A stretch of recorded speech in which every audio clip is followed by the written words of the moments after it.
So I just took a shower and washed my hair. And I looked at my naked body in the mirror, and, I'm here at my mom's, so I know what I should look like naked in the mirror, and that I've definitely gained weight. I don't care. I'm under an obscene amount of stress. Think about everything I went through this week. This was totally unexpected. You know what I mean? It's like, oh, God. It's ridiculous. So what if I gained a little bit of weight? I can always lose it again. So I wrote out, and I know my mom, she forgets stuff. I'm like, Mary just acts like I'm scum, that I just took money from you for no reason because I'm scum. Nobody ever knows the truth in my family. They don't care. It's the bottom line. They don't fucking care. My mom just got that proof. When you're not even willing to listen to another person's side, you know what I mean? They're listening to Marion, right? When you are not even willing to listen to the other side of the story, you're ignorant with a capital I-G. You're ignorant. You're supposed to listen to both sides and then make a decision. Nope. She wouldn't listen to anything my mom said. Marion, I'm sure, I know I'm sure Marion, she didn't even say I'm sure, I know. She said, Marion only has your best interest at heart. Period. In her mind, it's a done deal. Done deal. So my mom hung up on her and called Marion a piece of shit. To get back to Marion, but Marion can't stand me and will just turn it all around, thinks my mother has no mind. I told my mom that. I'm like, into the end, and that damn note she left while I was off trying to at least bring you your whole big giant thing of song lyrics, and some nicer clothes, because you say Marion had brought you clothes, but she only brings you crappy clothes, Anyway, I told my mom I'm tired of this shit, and I want her to tell everyone she knows. This is what I want, and that means her friends, even the ones she knows are still on Marion's side, This has nothing to do with the Marion thing. This is to do with me. This is what I want you to tell everyone you know. Number two is that I just gave her number one. I gotta get ready and go. I have things I have to do. My headphones, the thing came off of the ear thing. I have to have my headphones. It's my crush. It's my security blanket. And so I need to buy headphones. I need to buy a new camera. Anyway. Number one, from 2001 to 2008, my daughter was trapped in an extremely demoralizing, in capital letters, to her psychologically abusive, all caps, relationship that nearly ended in her death or worse in 2008. And I do think if I had turned into a brain-dead vegetable or something and was still alive, that's worse than death. Even, there are other things that if it had happened to me, that's my opinion. Other people don't have to share it, but I do.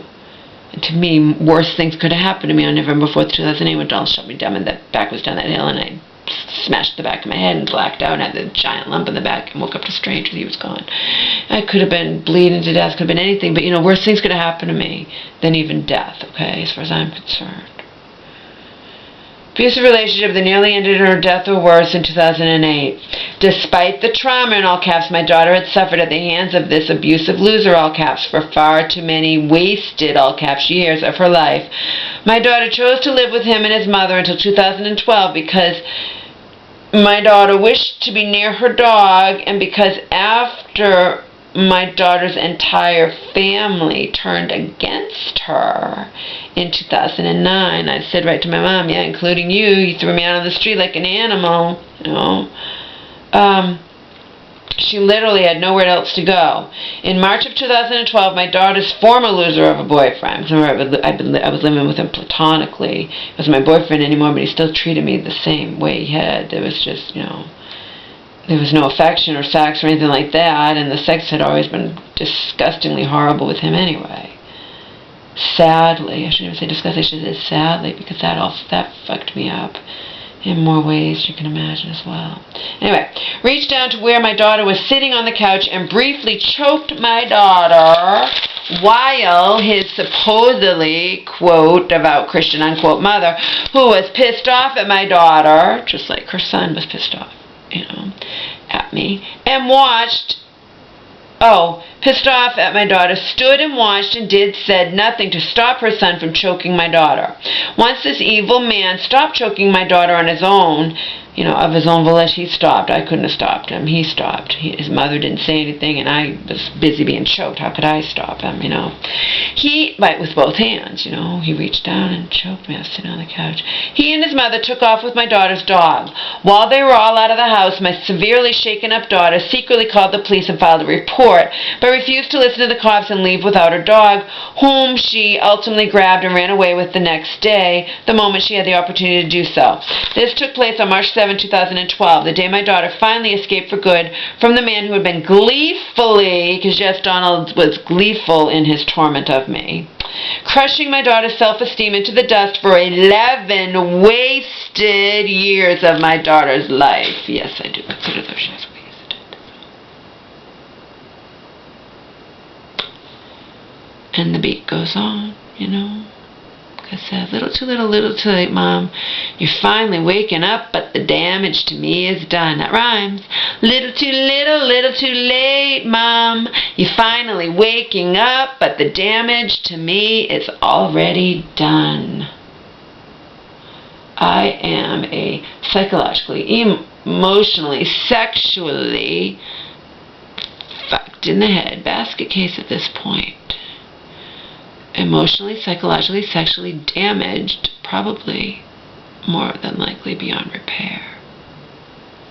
Oh, sure, I could have teeny little bits of repair, but, and I'll take whatever I can get,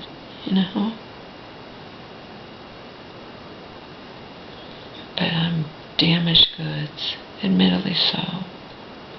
It's not like I don't deny it. Like I'm trying to hide any fucking thing. I'm also filled with fucking rage. And that means a lot of people would fear me. Not blame them really, but it's the truth. A lot of people would fear me. Even when I used to dance by myself at that club here in Massachusetts when I was in my 20s at Access. A woman came up to me one time and said, "You're the center of attention. People are afraid of you." Yeah. Because I'm crazy. Fucked in the head. Constantly wishing I were dead. Crazy, loopy, fucked in the head. Constantly wishing I were dead. Crazy, loopy, fucked in the head. Endlessly wishing that I were dead. Crazy, loopy, fucked in the head, endlessly wishing I were dead. Omer and I might have a new place to live, but it's on a trial basis because she has a rescue dog that, I might not take too kindly. She's never had another dog in the house, and the rescue dog, she didn't have her the first couple years of her life, and she went through hell, and I left a message after we agreed we'll do this on a trial basis. If the dogs don't get along, I'll leave. I'm at a shelter now. I can't stay with my mom because